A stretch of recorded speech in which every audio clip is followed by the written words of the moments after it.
Welcome back to Engadget's live stage at CES 2021. I'm Senior News Editor Richard Lawler, and I'm glad to be here with Chris Haynes from Yahoo Sports. Chris Haynes, thank you for joining us. Thanks for having me. Chris is, if you don't know, you really should get familiar. Chris is one of the best NBA reporters out there. One of the few people who I have my Twitter alerts turned on for, just so that I don't miss any NBA free agency breaking news. And also was one of the few people outside of the league and the players itself who were invited and who spent several months in the NBA bubble down in Florida. You spent 106 days there, I think, in total, Chris? Yeah, it was 106 days. I got there in late June. I was one of the first. I was one of two media first to arrive there on campus, and this was about a week and a half before the players actually arrived there in the Orlando bubble. So I got to see it from start to finish. I got to see how they were getting things, manufactured, getting things built up, and just seeing how all these protocols and barriers are going to take place. And it ended up working fine. They were able to ultimately crown a champion, and that's what they wanted to accomplish. Now, what were some of the most overt health and safety protocols that you observed while during that time when you were in the bubble, in terms of the things they were using to protect everyone there, the players, the personnel, the media, like you said? Yeah, that was really a scary time because obviously, there was a lot of unknowns as far as COVID, and you knew there were going to be some precautionary measures. Obviously, standing, 6 feet within somebody, that was in place all over the country. But going over there, they gave us these proximity tickers where if you had to wear them at all times, and if you got within 6 feet of someone, the buzzer will ring. And so you can imagine, like, at first when we got these buzzers, like, they were going off a lot, in that bubble. We had to get used to, just trying to talk and eat. We're on the buses going to and fro arenas, and those ringers are going off, and so that was an adjustment period. And then obviously we had to take our temperature every single day. You take the temperature, and there was an app that the NBA provide us where we can input our temperature in the system, and then you did that, and then you did your there was a let me see, there was a meter where it there was a meter that they gave us as well where it checked our checked our blood levels and all that. And so if all your readings came back well on the app will give you a green color. And that green color meant you can go outside and you were free to roam. And if you didn't get that green, color on your app, you will get a visit from some from some specialist at your room. And I've never had that done, thankfully. But those are just kind of precautionary measures that they took to make sure that we were trying to be as safe as possible. And also, that it was optional, but there was an aura ring where you put on your finger, and it tracked your sleeping patterns, and just tried to just create data, just try to get a better grasp on what we're actually dealing with. And so that was optional. So I didn't have that. I went in and I said, give me what I had to have, and I'll roll with that. Gotcha. Just stick with the requirements. Now, I know that there was a memo apparently that leaked out that maybe the NBA will be requiring players to wear the proximity monitors again when they're in the team facilities or something like that. Have you heard anything about what they're doing there with bringing back kind of the proximity tracking and other things like that to do contact tracing? Yeah, that's on the table. That's on the table right now. The league would prefer that the players do, wear those rings, but obviously a lot of players I've talked to feel like that could potentially be a privacy violation. And, we're already seeing videos surfacing of certain players going out and being in restaurants and being in party venues where there's no mask. And so, you still got certain players who aren't following protocol. And I just think that they feel like I would just say this. A lot of players, they want this season to come back in February or March. And a lot of them were shocked when it was a December 22nd start. And so a lot of players feel like they're already being asked to do a lot, and now you want more to get this completed. Get this season completed. And so, there's a lot of give and take right now that has to go on with the Players Association and the league. And so ultimately, we'll have to see what they decide on. But definitely, there's going to be some wrinkles when you're talking about the protocol. Well, it's a very significant ask to change your lifestyle, not to mention just stuff like you experienced with going into the bubble, but now with this restarted NBA season where people have rules about where they can go, who they can be around, and everything that they're doing to try and keep the players safe, but also, people want to live their lives. And I think just like a lot of us, we're choosing to do things to try and do them the safe way, but it's hard to do that for an extended period of time. When you went through the bubble experience, was it at all kind of stressful coming out, or were you just happy to be home? Because obviously you were experiencing an environment where you were getting tested every day, like you said, you had that report. I know some people mentioned that they had a bit of anxiety at first when it stopped because they didn't have their instant results every day, and they came back out to the world where some of us aren't getting tested, and people are just kind of mixing around. Yeah, I can only speak for myself. I was ecstatic when I got out. I was I wasn't the most pleasant individual to be around, especially when you're talking about the last month and a half of that time over there. It was. Let me just talk about the family dynamic. I don't mean to get too much on that, but the players. The players, nobody was able to bring their families into the bubble until probably a month and a half, maybe 2 months out. And so, I have a wife and 4 kids, and I'm there. I knew I was there the duration of the whole time. And, at a certain point, you saw family, coming in. And, you see the NBA putting on their social media accounts how players are, getting reacquainted with their family members, seeing their sons, their daughters, their wives, their girlfriends. And, and the media, we weren't allowed to have anybody. It wasn't even an option. So just to see those families, coming together, it was beautiful for them, but it was kind of heart-wrenching for me.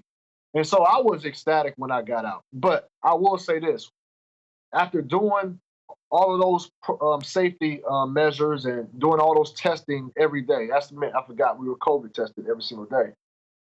It was like I would wake up in the morning when I was out. Wake up in the morning, and I'm looking for my temperature reading. I'm looking for my app.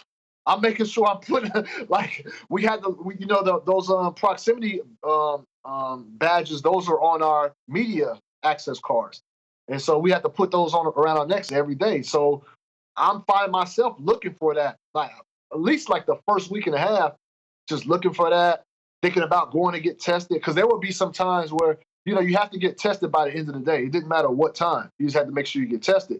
And so I woke up, sometimes, when I was out, and I'm like, wow, did I get tested today? Like, if I don't, I'm not gonna be able to cover this game. So, there was a little bit of that, initially after I got out. But I was ecstatic to be out. It was tough. It was tough to be there for 3 months without seeing your family, and and seeing other people get reacquainted with their family. It was tough. There's a lot of challenges involved, and that I can certainly relate to. Do you think that the NBA learned anything from the experience that is really helping them keep the players safe and maybe keep fans safe, if and when, and I guess in some circumstances already returning to the arenas? That's a good question. I think if you look at what's going on in the NBA right now, where we're having a plethora of postponed games due to players testing positive for COVID-19, them doing back tracing on other players who might have been in close proximity to the ones who were tested positive for the virus. And I think what the NBA found out, or NBA discovered, is that if you isolate everybody, you put everybody in the same place, and you test every day, and you put these safety protocols in place, I think the league proved that ultimately what you want to accomplish can be accomplished if it is to finish out a season for a few months.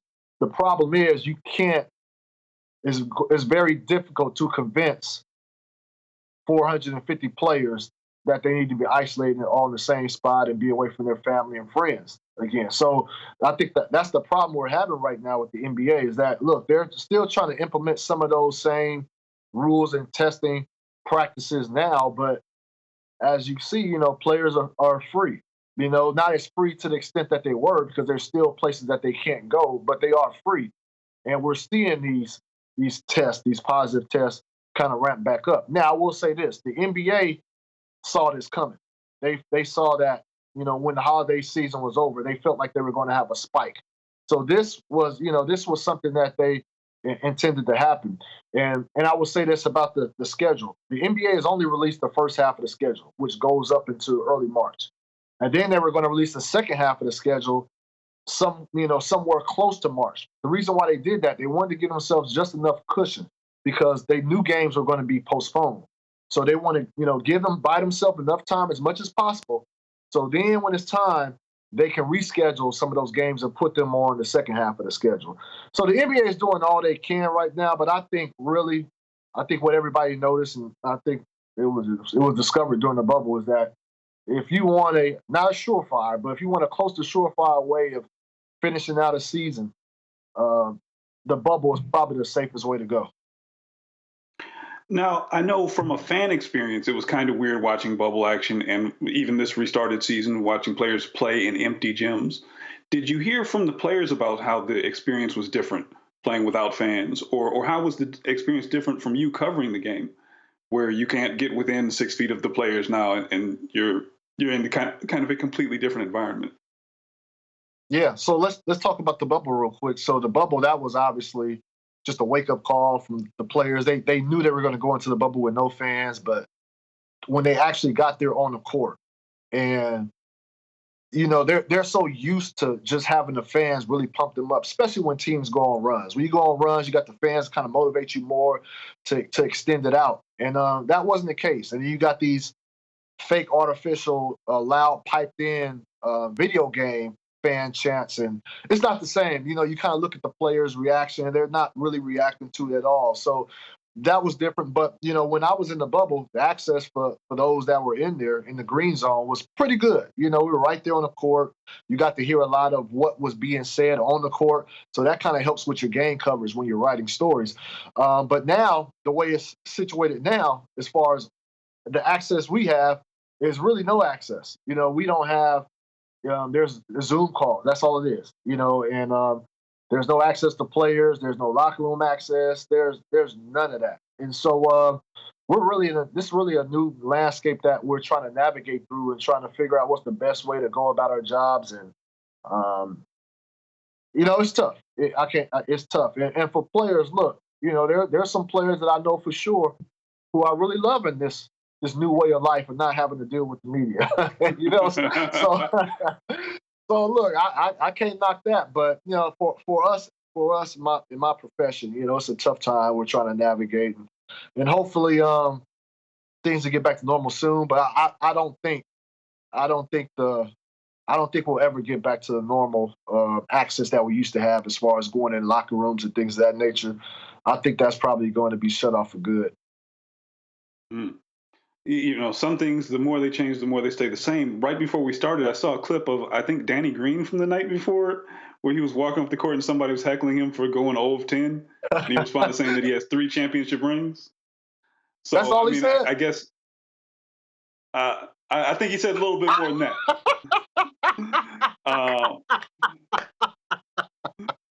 But at least heckling has somehow survived the pandemic. Now, I saw the fans could not heckle them in the bubble, but they did get into there on the video screens. They were logging in via Microsoft Teams. They were kind of in there. Was that something that you noticed when you were in the arena at all, or did the players respond to it all? You said that they kind of just tuned out the video game sounds. Yeah, so that's a rare example right there. And so there's about, I think we're only about around 4 teams now that are allowing some capacity of fans to be in the arenas. So that right there, that interaction right there is not the norm. I can't remember what team they were playing, but that's not the norm right there. So we still, I'm look, even though it was negative criticism. I mean, look, I think Danny Green, I think he would even agree that, that's fair. That's fair criticism right there. That's fair chant right there. To hear somebody calling you out for your performance or not shooting well. Well, he probably misses it. He probably misses it. Because one thing about fans, they get you riled up. Whether you at home, you get the riled up to play well, or if you're on the road, depending on what type of player you are. If you're a dog, you can kind of use that for motivation. So I think from some form or fashion, I think a lot of players miss those fan interactions, whether they be negative or positive. Yeah, who was that? CJ up in Portland. He has been going off this season. Like, I don't think he cares whether there are fans in the arena or not. He's just ready to go all the time. Were there any other players that they kind of stuck out to you with their performance, either in that it changed without fans, that it just didn't change at all? Just they're the same guy all the time. It's funny. I saw Jason Tatum of the Boston Celtics. He did an interview. I believe it was God. I don't want to say the wrong platform, so I won't do that. So excuse me for forgetting, omitting that. But he said he remember when he was in a bubble, and there were certain guys that were just, basically killing. And he was like, hold on, like, you didn't do this during the regular season. Like, this is not you. Like, where is this coming from? And so there are guys, like, I think I know who he's talking about. Should I say who I think it is? I'll leave that alone. I don't want to speculate, but there were players. Just look at the. I would say this just to give people a hint if they want to look it up. Look at the top 5 scores, top 6. Look at the top 6 leading scorers in the bubble during the regular season, during the seeding games, I should say. And there should be a name right there that sticks out. That's MJ Warren. Normally not in that. That was my guy, man. I hope he gets back soon from his broken foot and can continue his very high level of play. Yeah, I'm not saying it's him or it ain't him, but hey, look, man, you're a smart young man. You're a smart, wise young man. But no, there were players out there that were balling, and people felt like, look, those are the type of players that, when it comes to the regular season, when fans are there, you can kind of see a discrepancy in their performance when they're at home, opposed to when they're away. But when you're on the bubble, there's no home court advantage. And so it's kind of like, really like they say, it's pickup ball. You just play your game, and there's not that added pressure. And so, those are some things that you definitely saw. Certainly. Now, usually, kind of, even when there's a regular season going on, you have a much better angle of the action than most fans get. You get up close, you get to see these guys, you get to see how really impressive they are.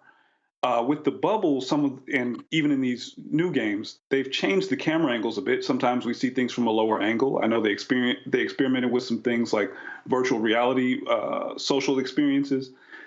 What do you think about how this changes the fan experience? Do you think there are things that the fans will notice now that maybe they missed before? Or have you seen anything different when you're watching games? I don't know if there's anything necessarily that the fan has missed. I think they've gained some things, but when you're talking about, you hit it head on when you talk about the different camera angles, and particularly the sideline camera, the camera that goes back and forth. That's a good angle. I kind of like it. It's fine. And it gets you up close. It's like you're sitting courtside. But the problem with that is, like, if we ever get back to the point where we do have fans in the arena, I don't know. I don't see how you can have that camera right there sitting in front of the people who actually are paying for those courtside seats. So I think that's a camera angle that might, disappear. With that being said, some other things the NBA is trying to do to just get innovative, and with that, with the fact of not having fans in the arena is, I know for us at Yahoo Sports, we did virtual reality, broadcasting, some of these games where fans could watch the games, with their avatar. And the League Pass, NBA League Pass, has done something similar as well. So there's things that they've done to try to get innovative, like watching a game live with a former NBA player where you can text and communicate with that player during the game. So those are things, and you pay a certain fee for each game. And so those are things the NBA was trying to do, especially try to make up from the revenue loss from fans, which is about 40% of their revenue, which is a large portion. So, they're just trying to experiment and use this time to try to boast their reach on, getting their product to the fans, because things have changed. Everybody's not watching on TV anymore, so they're just trying to figure things out. But look, I don't know if there's anything out there that's going to be a real mainstay, but I think right now what the NBA is doing is trying to discover other ways and alternative ways of reaching the fan. And from your perspective as a member of the media, how different is it now that you're back at home and you're covering, people through Zoom calls? You're maybe trying to get your contacts so that you can get that free agency breaking news without actually being able to bump into people or see them walking down a hallway. Like how different is that now? Well, look, it's obviously different. Not being. I've been to 3 games thus far. I went to a Warriors game, Sacramento Kings game, and a Laker game. And you're not allowed to go down there where the players at, where the GMs are at. But I would say this for somebody. This is my 10th year covering the league, so I've established some contacts to where I don't necessarily have to be at the game to get to who I want, whether that's a player or management or agent. And so that helps. But there's no doubt about it. We're taking a big loss. When I mean I'm talking about my profession. We're taking a big loss of not being able to go to the games and, talk to people like in person. It's one thing to be on the phone or texting, but, have those engaging conversations and, because a lot of info comes from those conversations, a lot of, still building bonds. And, as far as the rookies, we haven't been able to gain a rapport with them. We haven't been able to establish relationships with them. So meanwhile, we may have relationships with the other players, the veteran players, the GMs and agents, but we're missing the mark when it comes to the rookies. So that's tough, but it helps. Like if you've been able to kind of establish yourself, establish your clientele, your connects. If you've been able to do it prior to this, because that's going to help you with your coverage as we get through this. So obviously, there's nothing better than being in person, talking face to face. And you mentioned how the players are kind of responding to this very quickly restarted season and all the stress that they have to go through. Have you heard anything from kind of team personnel or league personnel, from Adam Silver on down, I guess, about how the restarted season is going? And you mentioned that they did anticipate a spike in cases after the holiday break, but it feels like a lot is happening all at once. Like what's kind of the feeling around the league about this season and how it's going?